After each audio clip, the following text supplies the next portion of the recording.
pose a serious threat, that of undermining the confidence of the existing field, as their blossoming opens the mind into completely uncharted realities and extraordinary possibilities. Beware, these flowers are not for picking, each belonging to itself alone. The knowledge they carry can never be taken, only gifted. The knowledge they gift can never be owned, only shared, respectfully. In the end, all knowledge is only ever borrowed. Back in the Peruvian jungle, Don M. had learned how to diagnose and treat his patients from the knowledge that more than 100 Amazonian plants had gifted him. He had done his first dieta with his grandfather when he was just a boy. After a few dietas with various maestros, the time had come for him to start dieting alone. During one of these solo dietas in the middle of the jungle, the spirits of the plants had called him by name and gifted him with dreams, visions, and of course, the precious medicine songs, acaros. These acaros are whistled or sung by the shaman during ceremonial or curative rituals to deliver the required medicine, depending on the needs and conditions of the patients. During my visit, Don M. explained that each plant has its own song and its own language to sing it. Some sing in Shipibo, Don M. said. Others sing in Quechua, like Mama Coca, the coca plant. And some sing in other ways.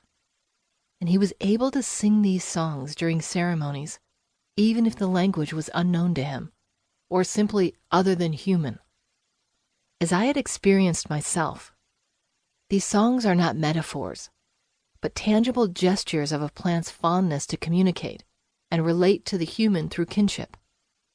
They are a blessing that grants the human person access to the enriching powers of the plant person, an invaluable gift, generously entrusted to the heart of the shaman as the keeper of knowledge.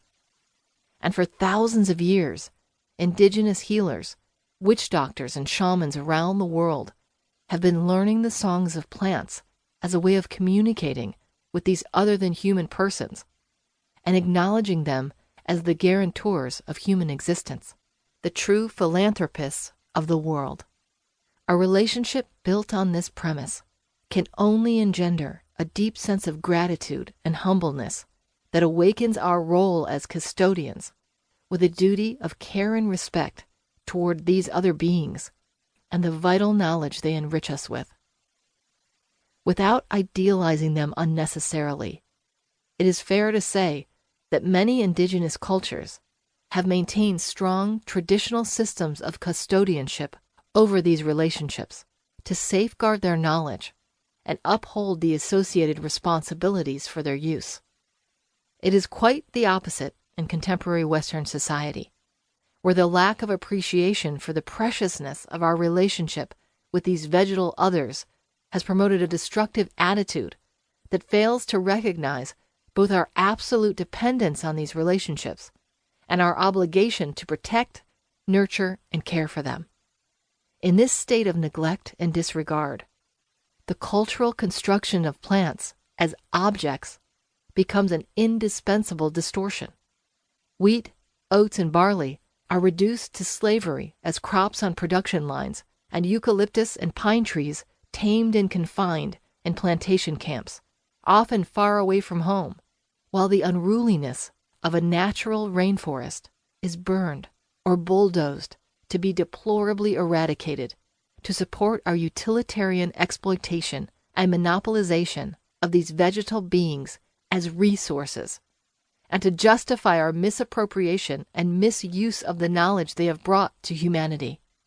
At its worst, this disconnection reveals one of the many faces of colonialism, the capitalist agro-scientific psychosis, whereby plants are seen as commodities to be taken without sanction, and the wealth of traditional knowledge regarding them is used without permission. Illogical and offensive, the first order of business of scientific colonialism, also known as biopiracy or bioprospecting, for a more politically correct designation of the same, is to